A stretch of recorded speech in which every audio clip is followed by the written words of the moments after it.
Olá, turma, tudo bem com vocês? Na aula de hoje, nós vamos continuar aí o capítulo 3, que são as rebeliões na América Ibérica. Mas aí a gente vai ver agora a América Ibérica Espanhola, ok? Mas antes da gente iniciar, gostaria de dar os parabéns à turma, que de forma geral fizeram uma boa prova, tiveram um bom desempenho. E é sinal aí que a gente está evoluindo mesmo diante das adversidades, diante das situações aí que a gente tem que ir nos adaptando, né? Então, parabéns à turma, mas a luta ainda continua, né? A gente sabe aí que vai demorar um pouco ainda para que volte às aulas, são várias especulações. Enquanto isso, a gente continua dessa forma e vocês estão indo bem, tá? Então, parabéns a toda a turma. Vamos fazer o seguinte, vamos continuar a nossa aula de hoje e falando aí do capítulo 3. E como eu falei para vocês, nós vamos falar agora das rebeliões, né, que a gente viu aí a diferença entre revolução e rebelião. Então nós vamos falar das rebeliões na América Ibérica, mas agora não mais Portugal, mas espanhola. E vamos fazer uma forma de aula hoje, não utilizando slides, ok? Nós vamos explorar bem o livro. Então eu quero que vocês peguem o livro e abram aí na página 50, a partir da 50, né? E aí eu vou indicando a vocês, a gente vai fazendo uma leitura desses dois movimentos que tiveram na América Espanhola, ou seja, América de colonização espanhola. A gente vai fazendo a leitura, vai parando e conversando um pouco sobre ele. Porque a gente também tem que usar o livro, né? Quer dizer, na verdade eu não tenho deixado de usar o livro com vocês, mas quando a gente usa mais slide, o livro fica meio que abandonado. Então a gente vai usar bem o livro. Então só lembrando a vocês, vimos nas últimas aulas as rebeliões, estão aí na página 51, na linha do tempo, que foi a revolta de Beckman, dos Beckmans, que eram os irmãos Beckmans. Vimos a Guerra dos Emboabas, Guerra dos Mascates, Revolta de Filipe dos Santos, Conjuração Mineira e Conjuração Baiana.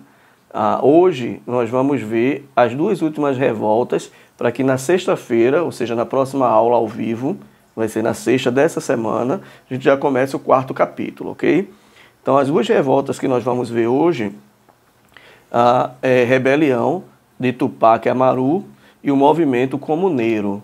A revolução aí, a rebelião de Tupac Amaru foi em 1780 e o movimento comuneiro 1781, ou seja, um ano depois ocorre esse segundo movimento, certo? E aí a gente vai abrir agora o livro, vão seguindo aí, só na página 58. Então, na página 58 de vocês, nós temos aí as revoltas na América Espanhola.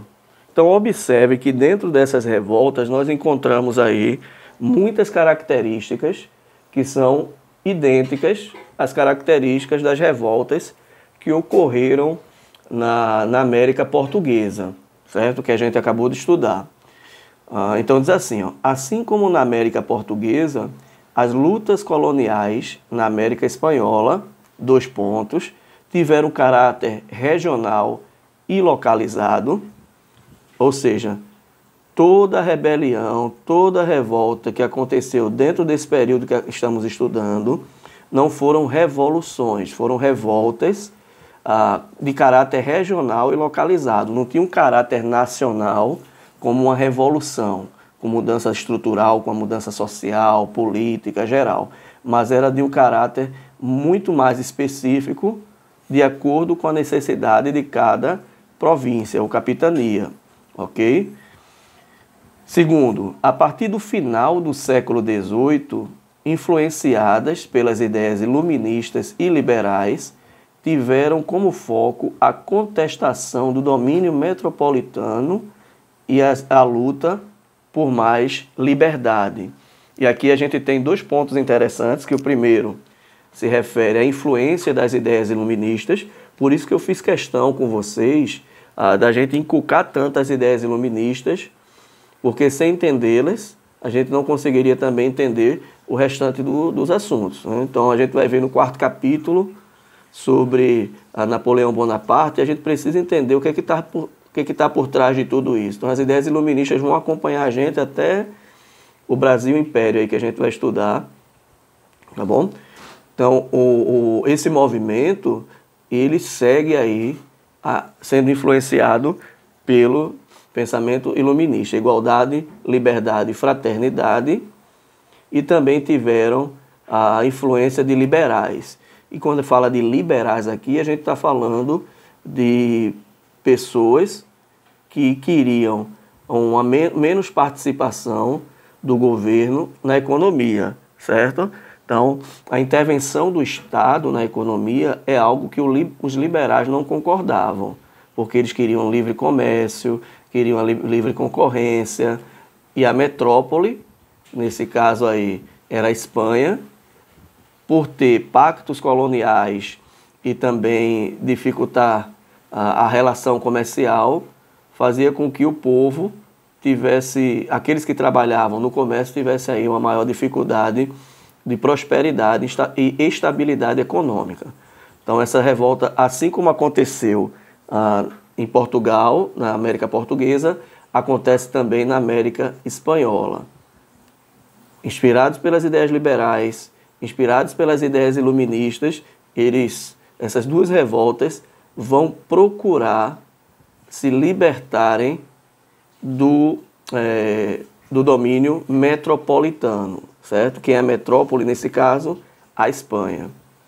Outro ponto, envolveram diferentes projetos de independência e concepção de liberdade, devido à diversidade da sociedade colonial hispano-americana. Então, muitas revoltas que aconteceram tinham como objetivo a independência. Mas não era a independência do Brasil, por exemplo, nesse caso aqui, a independência das Américas. Era a independência de uma determinada província diante da sua metrópole. Okay? Então não era de forma geral, por isso que não era uma revolução. Era uma tentativa de independência da capitania ou da província. E no caso da Espanha havia uma diversidade muito grande de pessoas, e a gente vai conhecer também agora, através da pirâmide social, como se dividia a classe social lá na América Espanhola. Então observe aí, ainda na página 58, nós temos lá no topo os chapetones, que eram colonos nascidos na Espanha.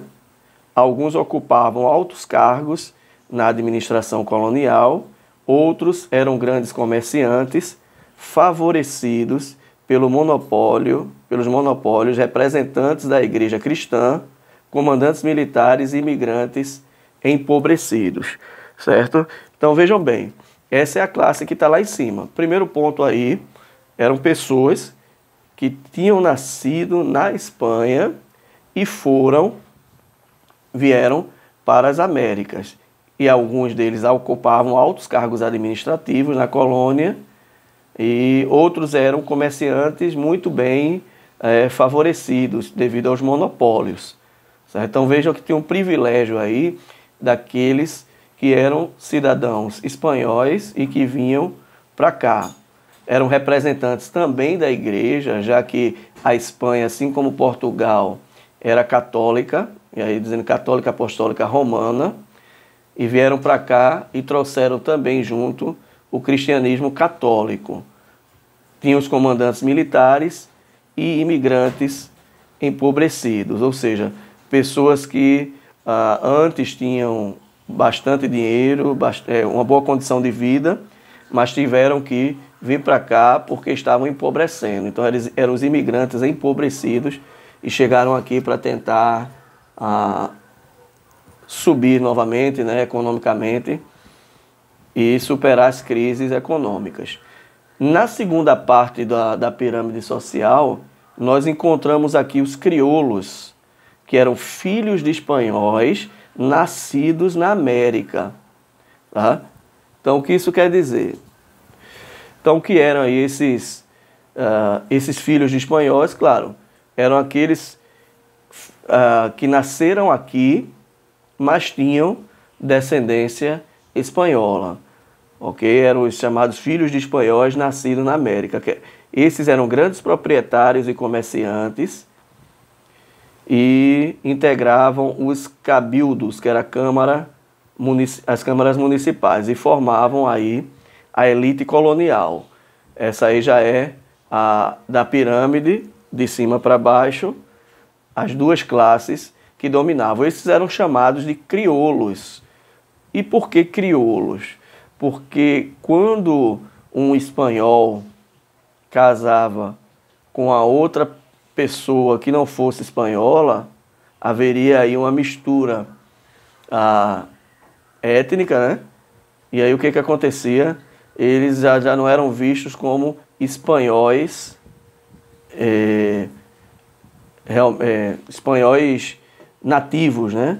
Ou seja, puramente espanhol, mas havia uma mistura de raças e perdiam o privilégio também de fazerem parte dos chapetones lá em cima, mas continuavam como elites, ok? Então vai um espanhol, casava com a Índia, né, casava com qualquer outro imigrante e já perdia aí a sua identidade, não era 100% espanhola.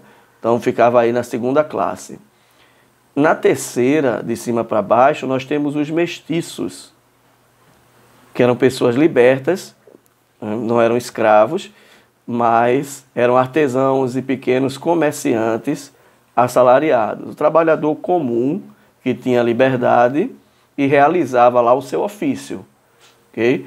Se for na área de artesanato, de venda, enfim, toda essa área aí de comércio não tão abastardo, né? Mas um comércio do básico. É como se você fosse aí para o centro do Recife, aí você vê um comércio muito grande. Então você vê lojas grandes e você vê barracas, camelôs, que a gente chama, né? Então aí esses camelôs, fazendo aqui uma ponte para a América Espanhola, seria essa terceira classe. Enquanto aqueles que tinham aí um comércio muito grande fazia parte da primeira classe, que eram os chapetones. Então, lembre sempre desses nomes, chapetones e crioulos. Eles têm algumas coisas em comum entre eles, por fazerem parte da elite, mas também vão ter aí as suas divergências, ok? E lá embaixo da pirâmide social, nós temos os indígenas e africanos escravizados.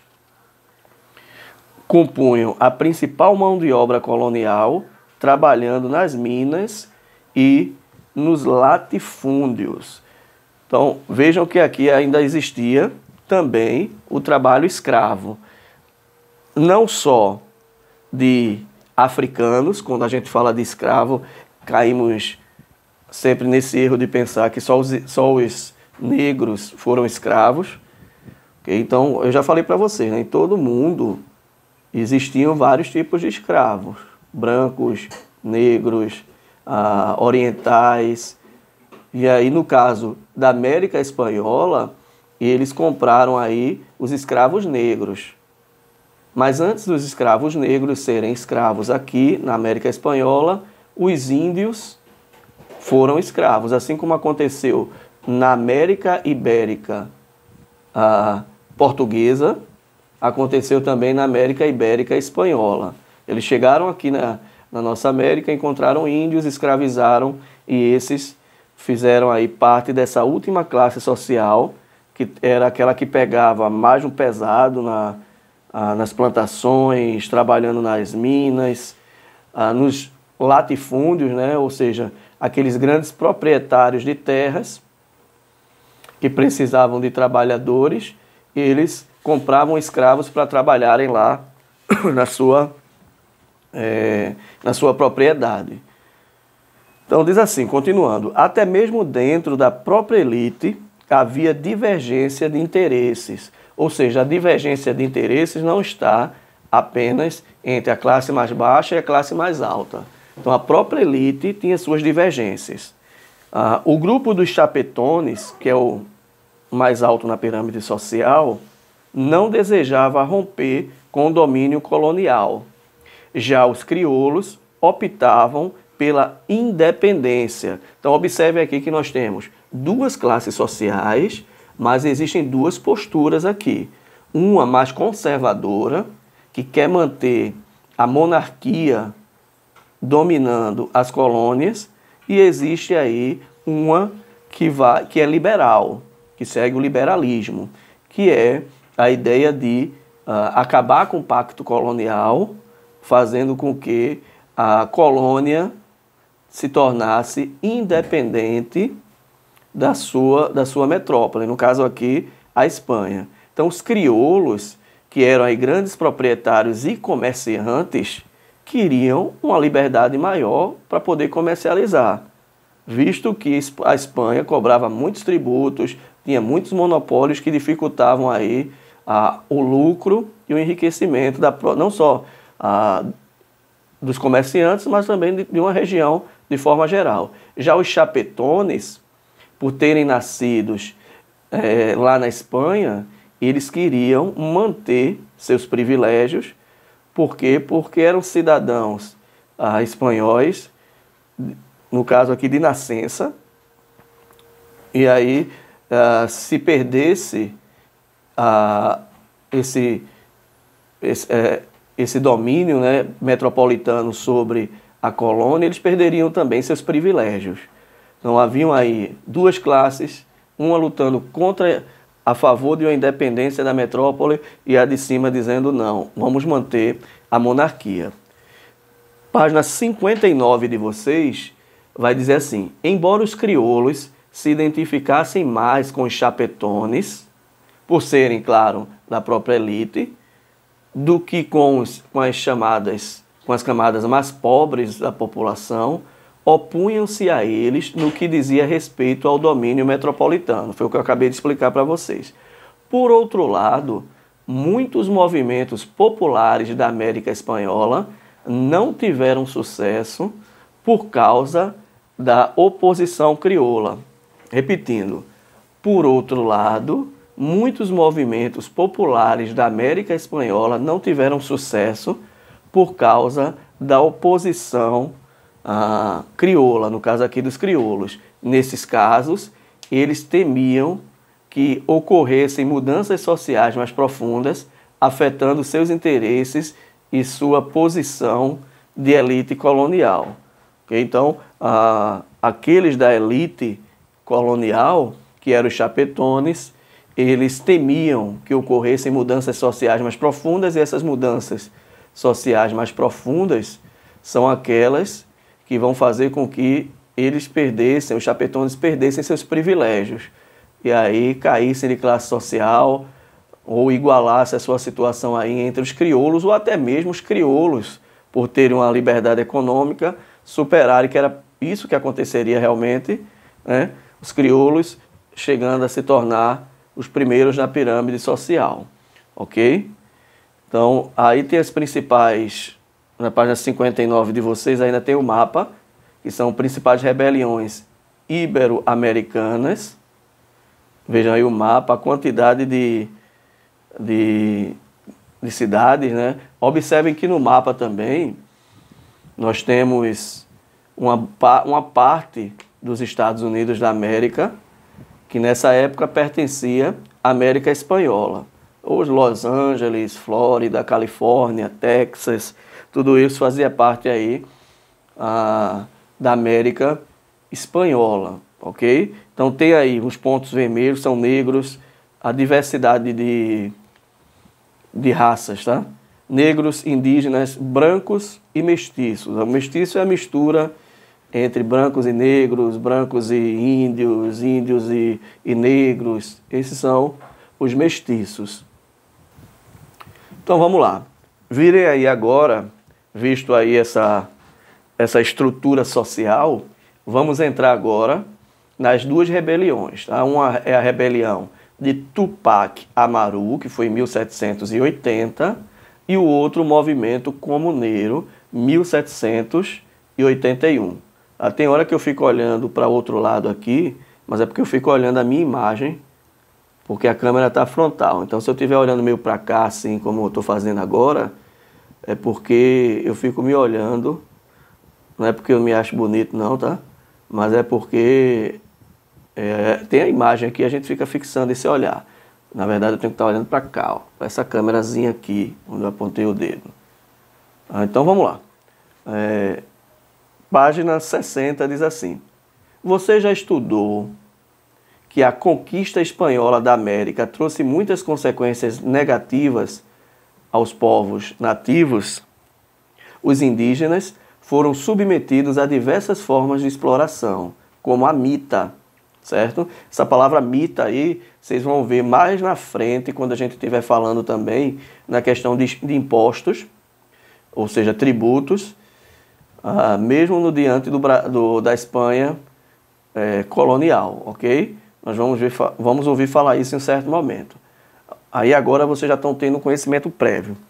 Mita é uma espécie de tributo pago aos colonizadores por um tempo determinado, que consistia na prestação de serviço mediante remuneração mínima. Repetindo, espécie de tributo pago, ou seja, imposto, que era pago aos colonizadores por um tempo determinado, ou seja, era estabelecido um prazo, que consistia na prestação de serviços mediante remuneração mínima. E havia também a encomenda.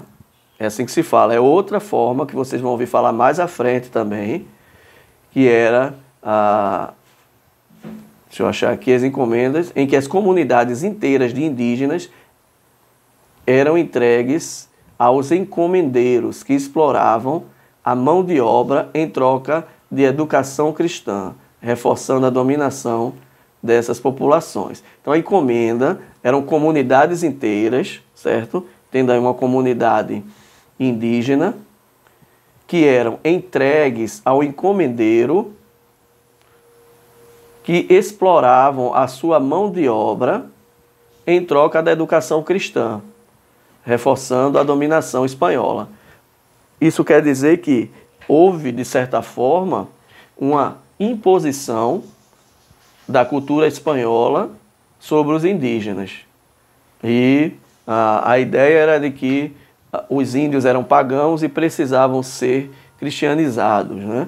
Ou seja, deveriam se converter ao cristianismo, era a única forma de se obter a salvação, e era realizado aí um processo de catequese, que é o ensino da palavra de Deus àqueles que estavam iniciando.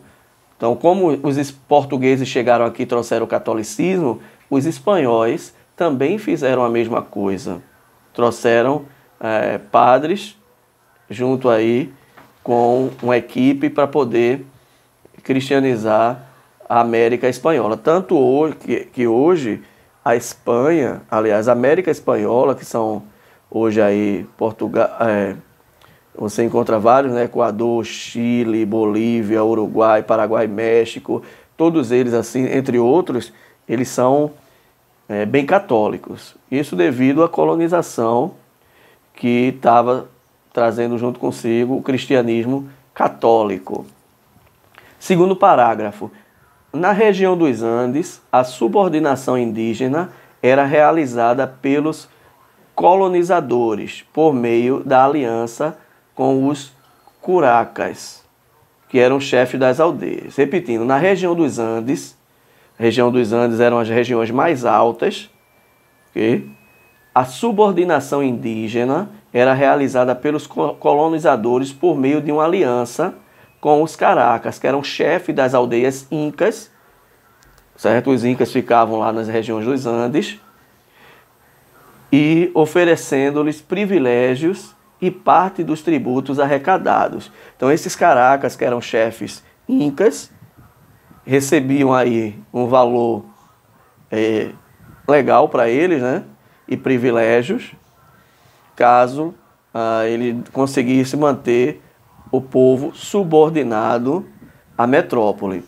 Em 1780, no vice-reino do Peru, teve início uma revolta em reação aos impostos cobrados pelos carregadores, ou seja, autoridades metropolitanas. Ela ficou conhecida como Rebelião de Tupac Amaru. O líder dos revoltosos, José Gabriel Cordocanque Nogueira, era um curaca que dizia descender de Tupac Amaru I, chefe inca no início do século XVI, que resistiu às conquistas espanholas. Então vejam, essa revolta de Tupac Amaru tem o mesmo princípio que seguiram as revoltas da América Portuguesa. Um deles aqui, além da independência, buscar a independência quanto à metrópole, estavam indignados por questões de impostos. Os impostos cobrados eram impostos muito altos e a liderança, no caso aqui José Gabriel Condorcanque Nogueira, que se dizia aí um descendente de Tupac Amaru I, que era um chefe inca do século XVI, que lutou contra a dominação espanhola.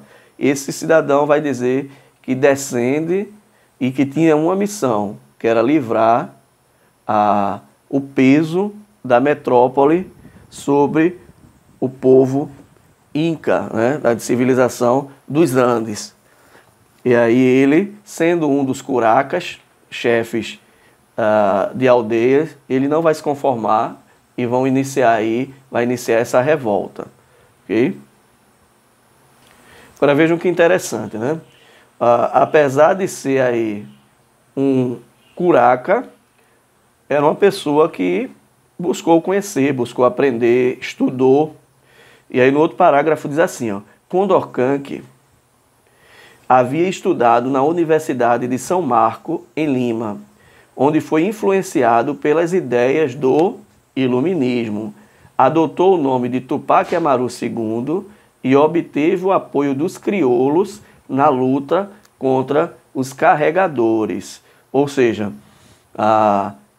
Tupac Amaru II, que era aí o Condorcanque, né, ele estudou, aprendeu muito na universidade e como as ideias iluministas estavam em alta, estavam seguindo em todos os países, claro, europeus e nas Américas, as ideias iluministas chegaram e fizeram a diferença, ok? Então, Tupac Amaru II, ele adotou esse nome, ele vai estudar, entra em contato com as ideias iluministas e é claro que vai ter o apoio dos crioulos, tá? Que é aquela segunda classe de comerciantes que lutavam contra o domínio metropolitano. Continuando, também com o apoio de dezenas de milhares de indígenas, mestiços, escravizados e alguns colonos empobrecidos, ou seja, ele tinha um apoio, Tupac Amaru II tinha um apoio dos crioulos, que era a elite, mas que queria independência metropolitana, e também da classe mais baixa. Por quê? Porque era a classe menos privilegiada e que estava sofrendo bastante com as imposições e as diferenças sociais, políticas, né, que havia, mesmo na ideia de igualdade, de liberdade entre eles. Então, toda aquela terceira classe, a classe mais baixa e até a quarta mesmo, vão apoiar Tupac Amaru II. Deixa eu ver aqui onde paramos. Tupac Amaru II defendia a completa abolição das obrigações de sujeição e trabalho. Ou seja, aquele sistema do antigo regime de obrigações entre servos, entre os escravos, entre o pacto colonial, ele lutava contra isso. Ao seu lado tinha Micaela Bastidas, sua esposa, que em muitos momentos ficou responsável por administrar e organizar parte dos rebeldes.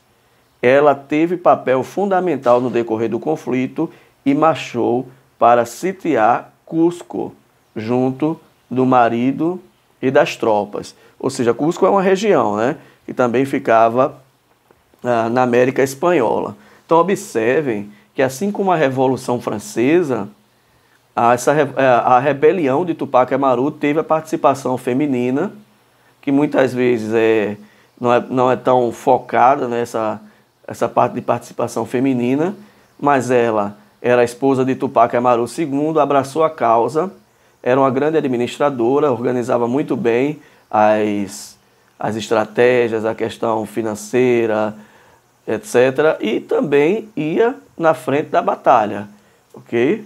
E ela foi junto com as tropas aí para sitiar, ou seja, para tomar e dominar Cusco. Com a radicalização do movimento, colocou em risco a ordem colonial. Ocorreu então uma forte oposição por parte da elite crioula e de alguns curacas. Tupac II foi perseguido pelas forças coloniais, sendo capturado e preso, assim como Micaela Bastidas e seus filhos. Ou seja, até mesmo alguns crioulos que também não concordavam com essa forma de rebelião, de sitiar, eles acharam ruim aí, e se tornaram até oposição. A grande minoria dos crioulos, claro, a grande maioria, queriam essa liberdade metropolitana. E aí deu no que deu, como aconteceu nas outras revoltas que estudamos. Inicialmente aí, a Tupac Amaru II foi perseguido, depois foi capturado e preso, a sua esposa e seus filhos também.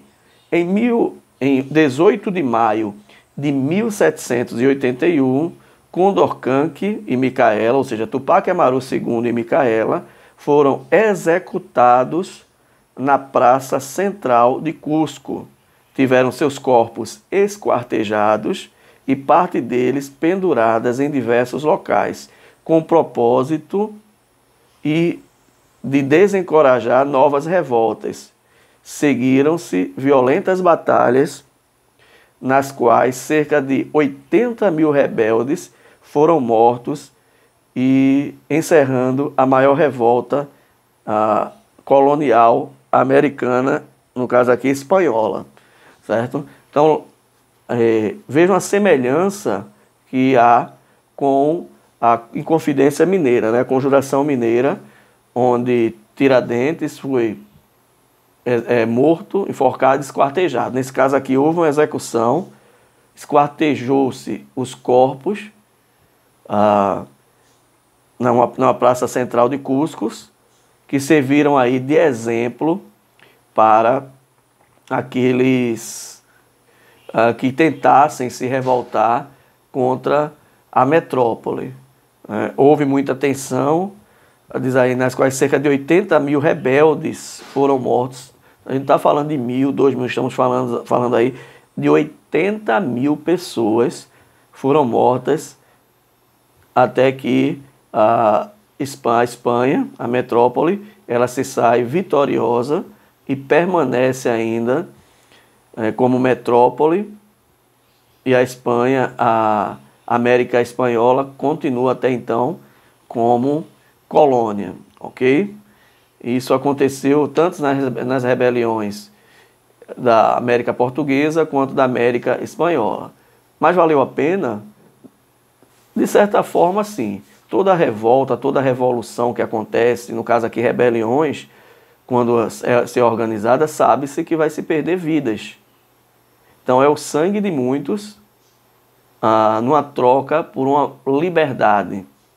Essas pessoas que morreram, principalmente a sua liderança, vão ser lembradas por muito tempo, mas deram, mesmo não dando, acontecendo do jeito que queriam, foi um primeiro passo das revoltas que aconteceram nas Américas, ok? Nós temos aí uma outra revolta, que é o movimento comuneiro. Vamos dar uma lida, 1781, esse é um pouco menor, diz assim: no vice-reinado de Nova Granada, está lá na página 61, As encomendas e a mito abalaram as antigas bases da vida comunitária indígena, que são aquelas obrigações que era imposto pela Espanha, que falamos há pouco, tá? Encomendas e amitas. Se quiserem observar, olhem lá a página 60 para entender o significado. Tá? Já acabei de explicar também. Levando diversos grupos a se dispersar pelas fazendas das encomendeiras. Além disso, quase todos os produtos consumidos na colônia eram excessivamente taxados, especialmente a aguardente e o tabaco, que era algo que era bastante vendido e que trazia aí muita riqueza para as colônias, se não fosse as imposições, no caso aqui os impostos, mais uma vez os impostos que eram excessivamente altos, né, taxados de forma excessiva, vai causando aí uma revolta muito grande para os colonos, principalmente os comerciantes da aguardente e do tabaco. Em 1780, o decreto de novos impostos motivou manifestações em vários povoados. Pequenos agricultores, comerciantes e até mesmo a elite proprietária aderiram às contestações. A população indígena começou a perseguir os coletores de impostos, saqueando e destruindo propriedades metropolitanas. Então já havia impostos excessivos, se colocou impostos sobre impostos, que aí, de forma praticamente geral, até mesmo a elite vai se revoltar diante dessa situação e os indígenas partiram para cima, né? Como a gente diz, caiu para dentro mesmo e começaram a perseguir os coletores de impostos, saqueando e destruindo as propriedades metropolitanas. Em abril de 1781, os revoltosos proclamaram uma junta de governo chamado El Común, daí a denominação comuneiros, certo? El Comuns, e aí alguns crioulos tiveram destaque no movimento. Lembra aí dos crioulos, que é aquela classe na segunda classe, que queriam a liberdade sobre a metrópole. Alguns deles se destacaram como o general Juan Francisco de Berbel. Contudo, a liderança coube ao capitão mestiço José Antônio Galán. Mestiço, só lembrando a vocês, que fazia parte aí dessa segunda classe, que eram os crioulos. Então foi José Antônio Galán que conduziu as camadas mais baixas da população na luta contra essa elite tão taxativa, fossem elas metropolitanas ou crioulas. Okay? Então aquela primeira classe que tinha todo o privilégio, eles estavam aí junto com a metrópole cobrando taxas altíssimas de impostos, e ainda tinha alguns crioulos aí, hoje a gente pode chamar de babões, gente que queria fazer parte lá da primeira classe, que também estava seguindo a mesma tendência. Então, de forma geral, os crioulos se prejudicaram e queriam a independência. Mas claro que haviam crioulos que eram X9, que procuravam privilégios com a primeira classe, e aí iam lutar também pelos princípios mais conservadores de a permanência de uma monarquia. No entanto, a radicalização do movimento aproximou os crioulos das autoridades espanholas. Em junho de 1781 foi negociada a rendição. Ou seja, esse movimento comuneiro tomou uma proporção tão grande, que fez com que as autoridades espanholas tomassem algumas providências. Ou seja, tentaram fazer uma negociação para resolver esse problema. Em junho de 1781 foi negociada uma rendição, ou seja, a metrópole disse, se rendam que vai ser melhor para vocês. Né? E claro que não foi de modo tão carinhoso, mas mostrando o exemplo do que aconteceu na rebelião de Tupac Amaru. Em outubro, Galán, que era o líder desse movimento, foi preso por um dos membros da antiga junta revolucionária. No ano seguinte, foi enforcado e adivinha o que aconteceu? Esquartejado, e o episódio mais um movimento aí se deteriorou, né? Foi o fim aí de mais uma revolta. E aí a gente termina esses dois movimentos junto com os outros que vimos, mostrando mais uma vez a importância, apesar de não serem vitoriosos, mas foi um passo mais à frente, mostrando que a colônia estava inconformada com o seu colonizador e que breve aconteceria aí as independências. E isso era algo inevitável, porque cada vez mais a população crescia, mais, no caso de Portugal, mais brasileiros nasciam, no outro lado da Espanha, na Espanha mais uruguaios, paraguaios e todas aquelas regiões nasciam na terra americana, em terras americanas, e aí, aos poucos, esse domínio das monarquias ibéricas iam perdendo mais o seu poder, né, o seu poderio. Mas isso vai levar muito mais tempo, mas em algum momento tem que se iniciar. É um sinal de inconformismo diante de uma imposição metropolitana, ok? Então, nesse aí, os movimentos ibéricos, espanhóis aqui na América, na nossa América, os principais foram esses dois. E claro que teve outras revoltas, mas o livro vai tratar apenas disso. E aí a gente encerra esse quarto capítulo. É quarto? Acho que é terceiro, né? É terceiro. E a gente vai para o quarto capítulo. Mas aí eu quero deixar para vocês a atividade da página 63. A primeira questão. Okay? Então, observem a primeira questão, que diz assim: complete o quadro abaixo com a informação de todos os movimentos estudados. Tem revolta dos Beckman, aí você vai botar, você vai fazer isso, não é no livro, tá? Façam no caderno. E depois eu vou dar um prazo para vocês me mandarem, ok? Então, ó, revolta dos Beckman, aí vai estar lá época, local, grupos sociais que se confrontavam, as reivindicações e o resultado. Aí depois vocês vão fazer a mesma coisa, Guerra dos Emboabas, que é o segundo. A época que ocorreu, o local que ocorreu, os grupos sociais que se confrontavam, as reivindicações e os resultados. E assim sucessivamente com os outros movimentos. É só essa primeira questão, mas é uma primeira questão que vai fazer como se fosse um mapa mental para vocês, ok? Sabendo aí época, local, grupos sociais que se confrontavam, reivindicações e resultados.